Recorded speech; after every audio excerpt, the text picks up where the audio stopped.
పత్రికా సమావేశానికి హాజరైన పత్రికా మన అన్నదమ్ములకు మరియు వైఎస్ఆర్సీపీ కుటుంబ సభ్యులకు ప్రతి ఒక్కరికి పేరు పేరున ధన్యవాదాలు తెలియజేసుకుంటున్నాను. గత 2 నెలలుగా కూటమి ప్రభుత్వం సామాన్య ప్రజలపైన ఈ కరెంటు ఛార్జీల బాధుడు వేసిన దానికి మన వైఎస్ఆర్సీపీ పార్టీ తరఫున ఈ నెల 27వ తేదీ మేము నిరసన కార్యక్రమం చేపట్టినాం.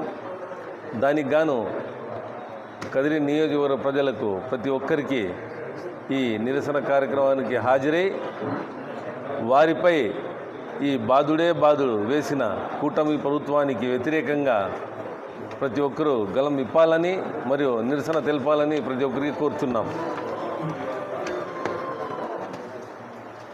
ఎన్నికల సమయంలో ఏదైతే చంద్రబాబు నాయుడు గారు ఈ కూటమి ప్రభుత్వం మేము కరెంటు ఛార్జీలు పెంచాం, ₹1 కూడా పెంచాం, మేము వీలైతే ఇంకా మేము కరెంటు ఛార్జీలు తగ్గిస్తామని పదే ప్రతి ఒక్క చోట ప్రతి మీటింగులో వాళ్ళు కళ్ళబుల్లి మాటలు చెప్పుకొని వచ్చినారు.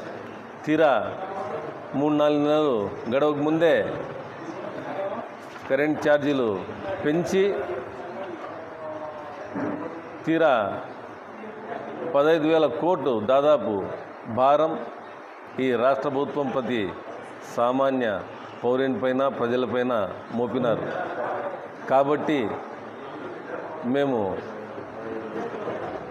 ఈ రాష్ట్ర ప్రభుత్వానికి ఒకే ఒక మాట చెప్తున్నాం, ఇమ్మీడియట్గా ఏదైతే ఛార్జీలు పెంచి భారం మోపినారో అది తక్షణమే విరమించవలసిందిగా వాళ్ళని మేము కోరుచున్నాం, అలాగే హెచ్చరిస్తున్నాం కూడా.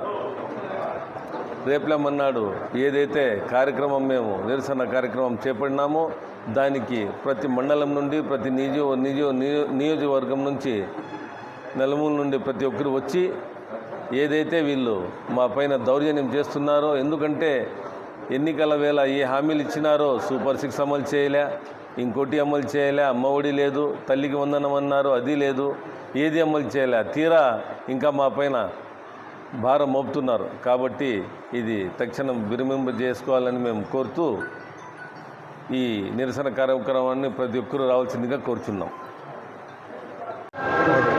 27వ తేదీ పార్టీ ఆఫీస్ దగ్గర అందరూ వస్తారు. ఇక్కడ నుండి మేము ర్యాలీగా బయలుదేరిపోయి R&B బంగ్లా పక్కన ఎలక్ట్రిసిటీ ఆఫీస్ దగ్గరికి పోయి మేము వినతి పత్రం ఇస్తాం మేము. కాబట్టి ప్రతి మండలం నుండి నియోజకవర్గం నలుమూలల నుండి ప్రతి ఒక్కరూ వచ్చి ఈ నిరసన కార్యక్రమాన్ని జయప్రదం చేయవలసిందిగా మిమ్మల్ని కోరుకుంటున్నాం. అదే కాకుండా ఇట్టి పరిస్థితుల్లో 10:30 గంటలకు ఇక్కడికి చేరవలసిందిగా ప్రతి ఒక్కరికి మేము తెలియజేస్తున్నాం.